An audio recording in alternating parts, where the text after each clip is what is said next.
കരിപ്പൂർ വിമാനത്താവളം വഴി കടത്തുന്ന സ്വർണ്ണമൊരുക്കുന്ന ഉണ്ണികൃഷ്ണന്റെ സ്വത്തുക്കൾ പൊതുസമൂഹത്തിന് കാണിച്ചുകൊടുത്ത PV Anwar MLA. Sujith Das Malappuram SP ആയതിനു ശേഷമാണ് ഉണ്ണികൃഷ്ണന് കോടികളുടെ സമ്പാദ്യം ഉണ്ടായതെന്ന് PV അൻവർ പറഞ്ഞു. സ്വർണ്ണക്കടത്തിലൂടെ പോലീസ് ഉദ്യോഗസ്ഥർ ഉണ്ടാക്കിയ പണം കണ്ടെത്തണമെന്നും അൻവർ ആവശ്യപ്പെട്ടു. കരിപ്പൂർ വിമാനത്താവളത്തിൽ പിടികൂടുന്ന സ്വർണം ഒരുക്കുന്നത് കൊണ്ടോട്ടിയിലെ ഉണ്ണികൃഷ്ണൻ എന്ന സ്വർണ്ണപ്പണിക്കാരനാണ്. പിടികൂടുന്ന സ്വർണത്തിൽ നിന്നും ഉദ്യോഗസ്ഥരുടെ അറിവോടെ മോഷ്ടിക്കുന്ന സ്വർണത്തിലൂടെ 3 വർഷം കൊണ്ട് കോടികൾ സമ്പാദിച്ചുവെന്നാണ് ആരോപണം. ഉണ്ണികൃഷ്ണന്റെ നീരാട്ടെ പുതിയ വീട്, കൊണ്ടോട്ടി നഗരത്തിലെ വീട്, മുതുവല്ലൂരിലെ 80 സെന്റ് സ്ഥലം, കൊണ്ടോട്ടി നഗരത്തിലെ 20 കോടിയുടെ ഭൂമി, കൊട്ടൂക്കരയിലെ ഭൂമി എന്നിവയിലാണ് അൻവർ പോയത്. സുജിദാസ് മലപ്പുറം SP ആയതിനു ശേഷമാണ് ഉണ്ണികൃഷ്ണന് ഇത്രയധികം പണം സമ്പാദിച്ചത്.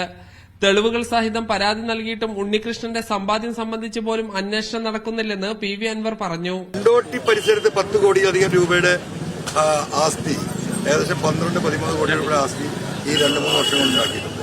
പിന്നെ ബാംഗ്ലൂരിൽ അതുപോലെ തന്നെ ADGP അജിത് കുമാറുമായി ബന്ധപ്പെട്ടിട്ടുള്ള സ്വർണ്ണ ബിസിനസ് ദുബായിൽ നടക്കുന്നുണ്ട്. അതിന്റെ വിവരങ്ങൾ വന്നുകൊണ്ടിരിക്കുകയാണ്.